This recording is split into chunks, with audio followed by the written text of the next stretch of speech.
Dance Arts of Columbia provides fitness fun for everyone from 3 years old to adult. Dance Arts is a good environment where the friendly staff makes you feel comfortable. Dance Arts feels that dance is an art form that you can experience firsthand by learning tap, jazz, modern, musical theater, lyrical, and ballet.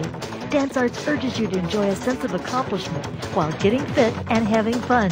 For class information, call 875-1569. Dance Arts of Columbia, serving Columbia since 1979.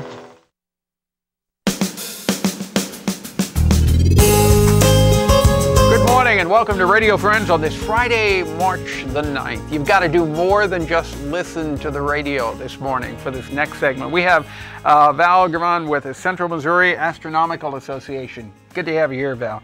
Thanks for having me. To really comprehend what we're talking about, you need to go to kbia.org, then click on Talk Programs and click on Radio Friends and watch this segment, because we have some outstanding photographs, and one that we're going to show towards the end was taken between Columbia and Jefferson City, which is just unbelievable.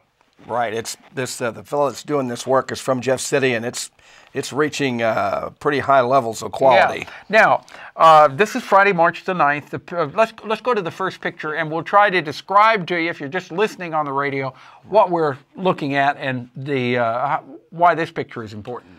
Well, what I'd like people to do, and a lot of our viewers have already noticed this in the west. As soon as it gets dark, there are two really brilliant objects. And that's the planets Venus and Jupiter, and they are going to trade places over the next 4 or 5 days. And on our view here, they're directly behind our logo. Oh, it's where they're behind the Radio Friend logo. There we go. They're gone now. Okay. And those two, you will not miss them. If you're driving down I-70 toward Kansas City, are they going to be just above the horizon? They'll be just, a little bit, about a third of the way up the sky, and they will get your attention big time. So this picture that you're seeing now, this is what it should look like March the 10th? Yes, tomorrow night. Tomorrow night. Okay, and, the next one. What's going to happen, Venus and Jupiter, Venus is passing Jupiter very rapidly. Venus is only about 70 million miles away. Jupiter is 500 million miles away. So it's kind of like a racetrack, and Venus is on the inside track, and it's passing Jupiter rapidly. So the next night, you're going to see a difference. When you look, they're going to be a little bit higher up in the western sky. Venus will be the brighter one is Venus. Every night, you can see it move from night to night. You can easily tell the motion from night to night, which is unique. That is, only a few times in a decade do you get this kind of relative motion like this. The next picture that you have is what? Okay, now, 2 weeks from now, on the weekend of the 24th and 25th, this I believe is the 24th, we have the beautiful crescent moon going right through these two planets. And Venus has moved further above Jupiter, but they're still pretty close together. In the western sky. In the western sky. As soon as it gets dark, step outside, take a look, and you will be amazed. The moon will just be beautiful, and right above it are the Seven Sisters, the Pleiades star cluster. That is the brightest part of the entire Milky Way, and these planets are in front of it right now, and it's a spectacle. It really is. Wow! And then the next picture. So the whole month of March is looking pretty good. The whole month of March, you will see those two planets. They will be there. They will be amazing. What is this one? Okay, I had to bring this. This photograph was taken by my brother Farrell from Jefferson City.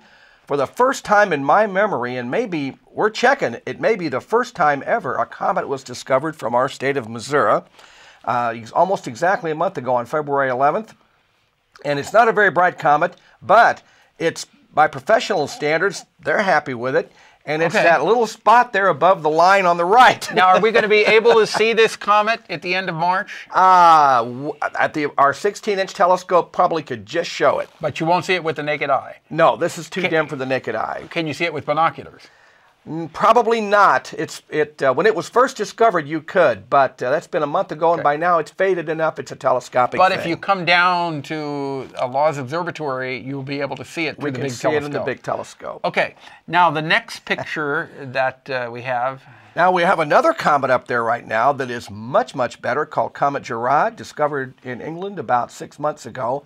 And what it's doing is going right between the Big Dipper and the Little Dipper at a pretty rapid clip, moving up and to the right as you look at it after dark. Can you see this with your naked eye? You know what? You can. You can see this comet with your naked eye. If you're out in the country where it's dark. Going between the Big Dipper and the Little Dipper. That's you look right. towards the north? North, almost north. It's north-northeast. Are you going to be able to see it moving, or is it going to look...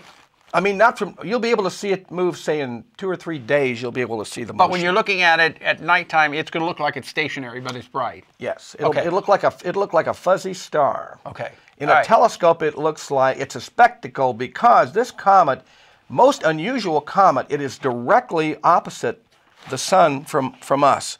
Okay. So we're looking directly down the comet's tail, and it looks like a spike. Now this picture that we have, this looks like something from Star Trek. It does. This was taken by an Austrian amateur astronomer. It's the best picture I've seen of the comet. This is the way it looks in binoculars. It looks like it's got 2 spikes coming out of it. So you're saying if you look at that comet in binoculars, it's going to look like this? It'll be a black and white version of that. Right. Go to kbia.org, click on talk shows, click on Radio Friend, and watch this segment. And you can see this through your binoculars. When? The time is going to change this weekend anytime after about 8:30. Okay. Look to the north-northeast, find the 2 dippers, look right between them, you'll see it. All right. And now here's a picture of the telescope. Right. We've just cleaned it all up, brushed it up for the new season. We're operating every Wednesday 8 to 10 at Laws Observatory. On the top of the physics building. We can show that comet Jerod really well. You'll probably see it pretty good through the telescope. Oh yeah. Okay. The next picture is. This is the Orion Nebula. My brother Farrell took this picture from Jeff City recently, and we show this every night that we're open. So you're telling me that when you look in the telescope at Laws, you're going to see something looking exactly like this? You will see a black and white version of that. Your eye will just barely see some of that pink and blue. Okay. And one more picture I think we have. Now this is a picture taken just about 30 days ago by a guy named Josh Hufford from Jefferson City. He has an observatory between Jeff City and California is where it is. This picture is unbelievable. It's unbelievable. It really is. It shows billions and billions of stars, and this is what? This is the Andromeda Galaxy. Okay. And this is a picture that the professionals, you would have to have the Palomar telescope to get this good a view. There's been a revolution in technology with digital cameras and photography, and the computer power you can buy now for a reasonable price has made this kind of imaging possible. And this was taken from right here within 35 miles of us. And this is what again? The Andromeda Galaxy. So go to kbia.org, click on talk shows, and click on Radio Friends, and take a look at these pictures. They're outstanding. VAL GERMANN, Central Missouri Astronomical Association, every Wednesday at Laws Observatory, 8 to 10. All right. Thank you, Val. Come back again. Thank you. Our show directed by Travis McMillan of the Reynolds Journalism Institute, Audio Pat Akers, KBIA. Our floor director is Danny Madison, and our assistant producer and guest coordinator, Uncle James Mauser. And again, to take a look at these pictures, go to kbia.org, click on talk shows, then Radio Friend. See you tomorrow. Bye-bye.